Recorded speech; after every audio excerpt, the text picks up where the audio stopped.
ಮುಖ್ಯಮಂತ್ರಿತ್ವದಲ್ಲಿ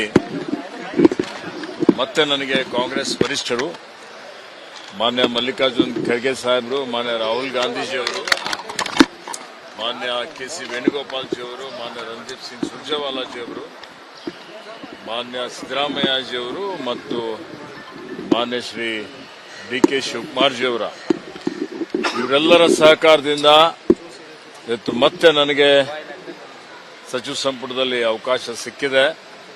ಅದಕ್ಕಾಗಿ ನಾನು ಕಾಂಗ್ರೆಸ್ ವರಿಷ್ಠರಿಗೆ, ನಮ್ಮೆಲ್ಲ ನಾಯಕರಿಗೆ ಮತ್ತು ನಾನು ಮಂತ್ರಿ ಆಗಬೇಕು ಅಂತೇಳಿ ಹಾರೈಕೆ ಮಾಡಿದಂತ ಎಲ್ಲ ನಮ್ಮ ಅಭಿಮಾನಿಗಳಿಗೆ, ಕಾರ್ಯಕರ್ತರಿಗೆ, ನಮ್ಮ ಬಾಲ್ಕಿ ಮತಕ್ಷೇತ್ರದ ಎಲ್ಲ ಜನತೆಗೆ, ಬೀದರ್ ಜಿಲ್ಲೆ ಜನತೆಗೆ, ಸಮಸ್ತ ನಾಡಿನ ಜನತೆಗೆ ನನ್ನ ಕೃತಜ್ಞತೆಗಳನ್ನು ಸಲ್ಲಿಸುತ್ತಾ, ಹಿಂದೇನೂ ನಾನು ಅರಣ್ಯ ಪರಿಸರ ಇಲಾಖೆ ಸಚಿವನಾಗಿ ಉತ್ತಮವಾಗಿ ಸೇವೆ ಸಲ್ಲಿಸಿದ್ದೇನೆ.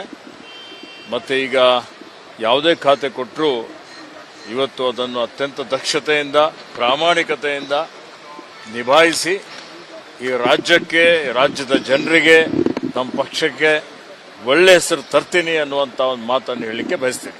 ಮುಖ್ಯಮಂತ್ರಿತ್ವದಲ್ಲಿ ಮತ್ತೆ ನನಗೆ ಕಾಂಗ್ರೆಸ್ ವರಿಷ್ಠರು ಮಾನ್ಯ ಮಲ್ಲಿಕಾರ್ಜುನ್ ಖರ್ಗೆ ಸಾಹೇಬರು, ಮಾನ್ಯ ರಾಹುಲ್ ಗಾಂಧೀಜಿಯವರು, ಮಾನ್ಯ ಕೆ.ಸಿ. ವೇಣುಗೋಪಾಲ್ಜಿಯವರು, ಮಾನ್ಯ ರಣದೀಪ್ ಸಿಂಗ್ ಸುರ್ಜೇವಾಲಾಜಿಯವರು, ಮಾನ್ಯ ಸಿದ್ದರಾಮಯ್ಯಜಿಯವರು ಮತ್ತು ಮಾನ್ಯ ಶ್ರೀ ಡಿ.ಕೆ. ಶಿವಕುಮಾರ್ಜಿಯವರ ಇವರೆಲ್ಲರ ಸಹಕಾರದಿಂದ ಇವತ್ತು ಮತ್ತೆ ನನಗೆ ಸಚಿವ ಸಂಪುಟದಲ್ಲಿ ಅವಕಾಶ ಸಿಕ್ಕಿದೆ. ಅದಕ್ಕಾಗಿ ನಾನು ಕಾಂಗ್ರೆಸ್ ವರಿಷ್ಠರಿಗೆ, ನಮ್ಮೆಲ್ಲ ನಾಯಕರಿಗೆ ಮತ್ತು ನಾನು ಮಂತ್ರಿ ಆಗಬೇಕು ಅಂತೇಳಿ ಹಾರೈಕೆ ಮಾಡಿದಂತ ಎಲ್ಲ ನಮ್ಮ ಅಭಿಮಾನಿಗಳಿಗೆ, ಕಾರ್ಯಕರ್ತರಿಗೆ, ನಮ್ಮ ಬಾಲ್ಕಿ ಮತಕ್ಷೇತ್ರದ ಎಲ್ಲ ಜನತೆಗೆ, ಬೀದರ್ ಜಿಲ್ಲೆ ಜನತೆಗೆ, ಸಮಸ್ತ ನಾಡಿನ ಜನತೆಗೆ ನನ್ನ ಕೃತಜ್ಞತೆಗಳನ್ನು ಸಲ್ಲಿಸುತ್ತಾ, ಹಿಂದೇನೂ ನಾನು ಅರಣ್ಯ ಪರಿಸರ ಇಲಾಖೆ ಸಚಿವನಾಗಿ ಉತ್ತಮವಾಗಿ ಸೇವೆ ಸಲ್ಲಿಸಿದ್ದೇನೆ.